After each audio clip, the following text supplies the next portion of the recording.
네, 부업을 하려면은 그래도 이 경제가 어떻게 돌아가는지 그렇죠. 알아야지 뭘 할, 또 사실 이제 부업으로 나는 발품을 팔면서 부동산 시장을 좀 알아보겠다 네. 이러신 분들도 계실 거예요. 그런 그렇죠. 분들을 위해서 오늘 준비된 코너가 두 가지 코너가 있죠. 그렇죠. 다 경제에 네. 관련됐죠. 네. 이 목요일의 남자, 든든한 남자 두 분입니다. 한국경제경제교육연구소 신동열 연구위원과요. 그리고 유엔알 컨설팅 박상원 대표 자리하셨습니다. 안녕하세요. 네, 어서 오세요. 안녕하세요. 네. 네. 부업은 하시나요? 저는 주업으로도 벅찹니다. 아, 일하시는 네. 시간이 사실 박상원 대표. 저도 뭐 하고는 싶은데요. 네. 사실 뭐 너무 일이 너무너무 많기 때문에 네. 사실 부업을 안 할 정도로 전업에서 돈을 번다면은 상당히 네. 바람직한 일이겠죠. 그렇죠. 물론 그게 바람직한 그렇죠. 일이죠. 왜냐면 이게 네. 주객이 전도가 돼서 부업을 시작해갖고 오히려 주된 일을 잘 네. 못하는 경우도 네. 있으니까 주업을 잘 되면 뭐 누가 그렇죠. 부업을 생각하겠어요. 네, 그렇죠. 더할 나위 없이 네. 제일 좋은 거죠. 네. 그래도 혹시나, 그렇죠? 혹시나 네. 혹시나 부업을 하겠다라고 마음먹으면 어떤 일을 할 수 있을까요? 혹시나요. 네, 혹시나. 저는 뭘 할 수 있을까요? 저는 떠오르시는 게 없어요. 네. 이거 누굴 이제 가르치는 거 있지 않습니까? 아, 그렇죠. 이런 걸 하고 싶어요. 그런 건 잘하실 것 같아요, 정말. 네. 박 대표께서. 뭐 저 같은 경우는 뭐 많이 뭐 생각을 뭐 지금도 하고 있습니다. 아무래도 이제 시장이 좋지 않기 때문에 네. 뭐 요즘 많이 뭐 커피 프랜차이즈라든지 네. 뭐 몸을 많이 안 쓰면서 네. 실제적으로 사무실하고 겸용할 수 있는 네. 이런 공간들을 또 이제 원하기 때문에 이런 거라든지 좀 원룸텔 이걸 직접 해서 운영한다는 이런 뭐 사업이라든지 네.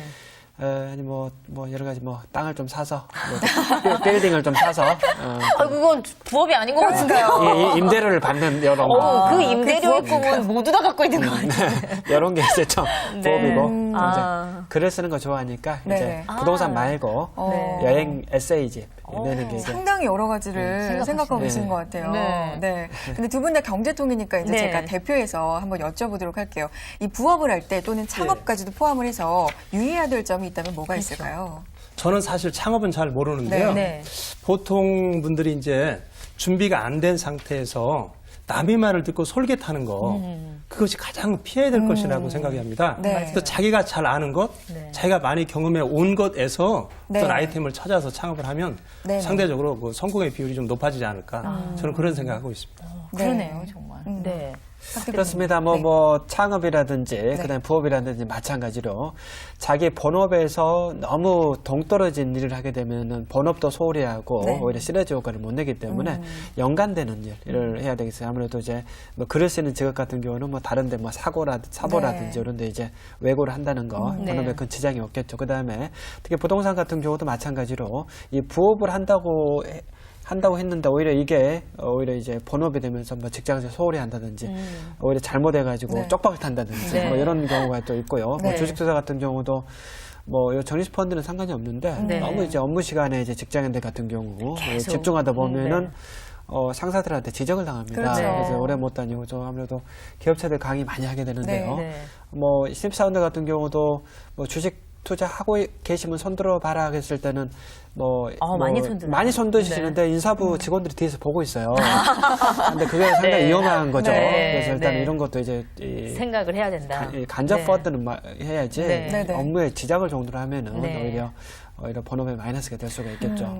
두 가지 얘기가 중요한 게 나온 것 같아요. 네. 정말 솔깃해서 누가 이렇게 하니까 돈 좀 벌었다더라 그래서 막 몰려가면 아마 그렇죠. 여러분 가셨을 때는 거의 속된 말로 끝물일 그렇죠. 가능성이 네. 높을 거고요. 네. 그리고 또 한 가지가 주업을 우선 열심히 잘 하셔야지 부업은 부업일 그렇죠. 부업일 뿐이다. 네. 네. 두 가지 얘기 들으면서 이제 경제 얘기 해보겠습니다. 네.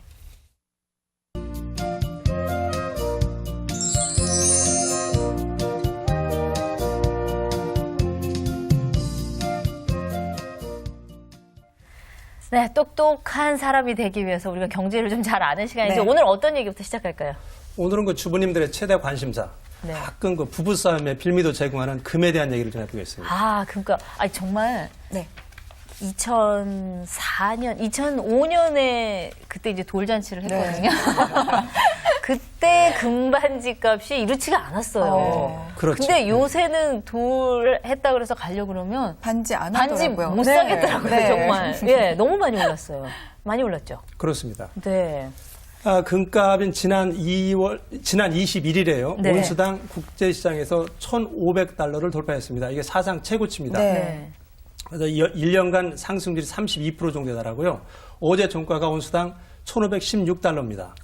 계속 국내 금값을 보면은요, 우리가 그램당 한 5,250원 정도. 그러니까 네. 우리가 돌잔치 할 때 옛날에 한 돈 네. 하면은 약 2,000원 약간 안팎입니다. 그러니까 옛날에는 뭐 돌 할 때 우리가 5만 원 할까? 네. 한 돈으로 할까? 이렇게 그렇죠. 하다가 금값이 올라가니까 주부님들이 고민이 많아졌죠. 요즘은 네. 고민 자체가 없습니다. 아예 안 하면 포기했기 때문입니다. 그렇죠. 네, 예. 그렇습니다. 그렇죠.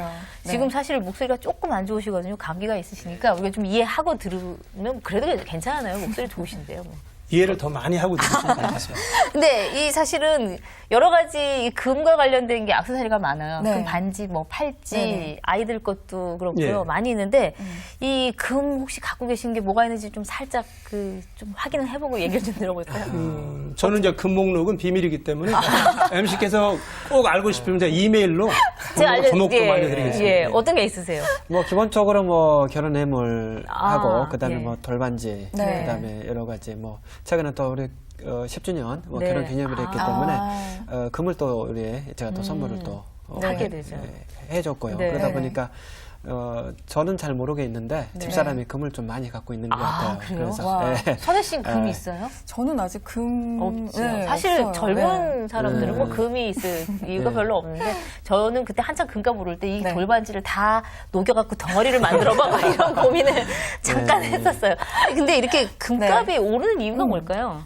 금값이 왜 오를까요? 금은 네. 우리가 얘기하는 그 인플레 시대에 네. 대표적인 그 안전자산으로 꼽힙니다. 네. 인플레이션 시대는 뭔가요? 물건값이 어떤 적정치 이상으로 올라가면서 올라가죠. 상대적으로 네. 통화의 가치는 떨어진다는 걸 말합니다. 네. 네. 그 인플레 시대의 투자의 기본은 우리가 현금 보유 비중을 줄이고 네. 실물을 가지고 있는 게 유리하다 그렇습니다. 네. 그렇죠? 그 집을 산다든지 뭐. 네. 그 중에서 그 인플레 시대인데 보유할 수 있는 수단 중에 하나 가장 대표적인 것이 바로 금입니다. 네. 그 세계적으로 금은 공통적으로 좋아하고요. 네. 통화를 대용할 수 있는 가장 가까운 수단이기 때문에 그렇습니다.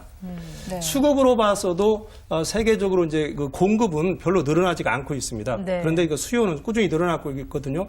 지난해의 경우는 전 세계적으로 금 수요량이 3,812톤이었습니다. 네. 그 전년 대비 9% 늘어나면서 10년 만에 최고치를 기록했습니다. 네. 그런데 그 공급의 경우에는 2%밖에 늘어나지 않았습니다. 네네. 물론 지금 전 세계적으로 볼 때 금의 수요와 공급은 불균형이 그렇게 심한 정도는 아닙니다. 네. 지금 잘 아시겠지만 금의 세계 시장에서 가장 큰 손은 중국과 인도입니다. 네. 두 나라가 차지하는 그 금 수요가 전체의 한 51%를 차지합니다. 네. 엄청난 거죠. 네. 근데 이 두 나라에서 금 수요가 꾸준히 늘어나고 있고요. 특이한 것은 지난해에 이제 세계 주간은행들은 이거 외환 보유액으로 주로 달러를 비축해 두지만 일부는 금으로 가지고 있거든요. 네. 이런 금의 수요가 21년 만에 처음으로 늘어났습니다. 네. 네. 그런 면도 영향이 있고요. 또 수차 말씀을 드렸지만 그 달러가 약세가 되면서 금뿐만 아니라 모든 원자재나 금속 가격이 올라간 것도 네네. 금 상승을 끌어올린 한 요인이 되고 있습니다. 네. 정말 많이 오르고 있어요. 근데 네. 아까도 말씀하셨지만 이렇게 금값이 올라가다 보니까 가지고 있는 금을 다 녹여가지고 덩어리를 만들까 뭐 이런 분들도 계시고 네. 금에 투자를 한번 해볼까 이런 분들도 상당히 네, 많으신데요. 금값 도대체 어디까지 올라갈 거라고 예상하세요? 금값이 어디까지 오를지는 잘 저도 이제 모릅니다. 신동거리죠. 예. 가격을 함부로 얘기하면 항의 전화도 그렇죠. 많이 받습니다. 네, 그래서 이제 그렇죠. 가격을 우리가 주가, 유가, 환율 이런 걸 이제 섣불리 예단하기는 어렵습니다만은 네. 현재 금값은 일반적으로 볼 때 추가적으로 안정적으로 상승할 것이라는 분석이 무게가 많이 실리고 있습니다. 네. 이런 말씀을 드려볼까요? 우리가 어떤 가격을 얘기할 때 네. 명목 가격이라는 것이 있고 실질 가격이라는 게 있습니다. 조금 네. 어려운 얘기일지도 모르는데요.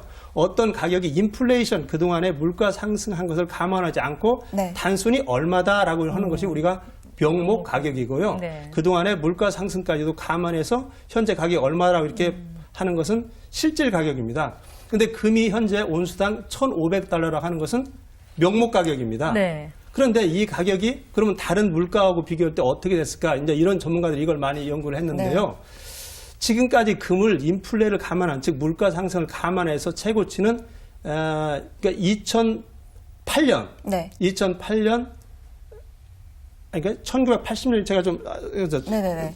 1980년에 네. 세워진 네네. 온수당 847달러를 최고가로 보고 있습니다. 네. 이것은 구매력을 기준으로 한 것이죠. 네. 이것을 현재 금가격으로 환산하면 한 2,250달러 정도가 된다고 네. 하는 것이 정설입니다. 네. 그렇기 때문에 현재 온수당 1,500달러이기 때문에 700달러 정도의 상승 여력이 있다는 남아있다. 것이죠. 예. 근데 물론 이제 이게 지금 꼭 적용이 되지 않겠습니다만은 네. 다른 물가가 금값보다는 상당히 더 많이 올랐다는 얘기입니다. 아. 쉽게 얘기해서 지난 1년간 금값은 한 32% 정도 올랐는데요. 네.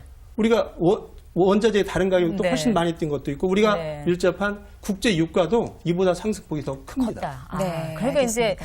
사실은 지금도 많이 오른 것 네. 같은데 다른 물가들하고 비교를 해서 놓고 본다면 아직도 그 금값은 조금 더 올라갈 가능성이 네, 남아 그렇습니다. 있다라고 예, 해석을 예. 해주신 네네. 거거든요. 그래서 이제 예. 그 세계적으로 주식 투자의 대가는 누굽니까?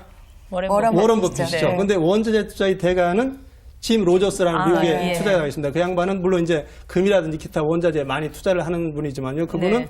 금값이 수년 내에 2,000달러는 간다. 간다. 금을 예. 지금 섣불리 팔 때는 아니다. 네. 이렇게 주장을 네. 하고 있습니다. 네, 앞서서 얘기가 잠깐 나왔는데 그렇다면 테셈 문제를 풀어볼까요? 네, 잠깐 테스트에 대해서 안내해드리면 한국경제신문이 개발한 경제 이해력 검증 시험인데요. 네. 이 얼마 후에 이제 테스트 시험이 치러질 예정입니다. 네. 5월 15일에 제 11회가 치러질 예정인데요. 5월 3일까지 접수 받는다고 하니까요. 접수해보시는 것도 검증에 도움 될 거라고 생각합니다. 네, 그러면 문제 보죠. 문제 한번 읽어볼까요? 다음 중 국제 금 가격이 오르는 이유로 적절하지 않은 것은? 이라는 문제입니다. 1번 달러 가치 약세 지속, 2번 세계 경제 인플레 완화, 3번 글로벌 경제 지정학적 리스크 부각, 4번 IT 제품 생산 증가, 5번 세계 경제 불확실성의 확산. 네. 5개 지금 예가 나갔는데 네. 대체적으로 이렇게 비슷비슷한 의미가 있는데 하나가 아닌 거가 답일 가능성이 많아서 문제가 너무 쉽습니다. 네. 금 얘기 나오면 쉬운 문제가 좋을 것 같다 쉬운데요. 네. 국제 금 가격이 오르는 이유로 적절하지 않은 것은 그랬습니다. 네네. 아까 말씀드린 것처럼 금 가격은 인플레 시대에 대표적으로 오르는 품목이다. 네. 말씀을 드렸고요. 달러 가치가 약세되면 금 가격은 상대적으로 더 오른다. 그랬습니다. 네. 그러니까 일본의 달러 가치 약세 지속은 당연히 금 가격을 끌어올리는 요인이고요. 네. 네. 세계 경제 인플레가 완화되면 이건 반대의 현상입니다. 금 가격을 좀 인하시키는 영향을 완화하기 주겠죠. 때문에. 예, 그렇습니다. 글로벌 경제 지정학적 리스크가 부각되면 어떻습니까? 아까 말씀드린 것처럼 안전자산 쪽으로. 세계 경제가 불안하다든지 또는 지정학적 리스크가 불거졌을 경우에는 금 가격이 올라가는 요인입니다. 네. 네. 또 IT 제품 생산이 증가하면은 물론 IT 제품에 금이 많이 수요되지는 않습니다. 하지만 네. 이 요새같이 그 주로 휴대폰 같은 경우에 이같이 IT 제품이 많이 쓰이는 경우에는 금의 수요도 늘어날 수밖에 없습니다. 네. 네. 마지막에는 세계 경제 불확실성 확산은 아까 말씀드린 것처럼 지정학적인 리스크라든지 경제 자체에 불안할 때는 금의 수요가 높아지는 것이 일반적입니다. 그래서 정답은 2번입니다. 네. 안전자산 선호. 일단은 좀 불안하다 그러면 돈 갖고 있고 땅 그렇죠. 갖고 있는 게 좋다. 이런 네. 의미로 금도 갖고 있게 되니까 이제 그런 면으로 이해를 하시면 좀 더 쉬울 듯합니다. 오늘 테스 문제까지 풀어봤습니다.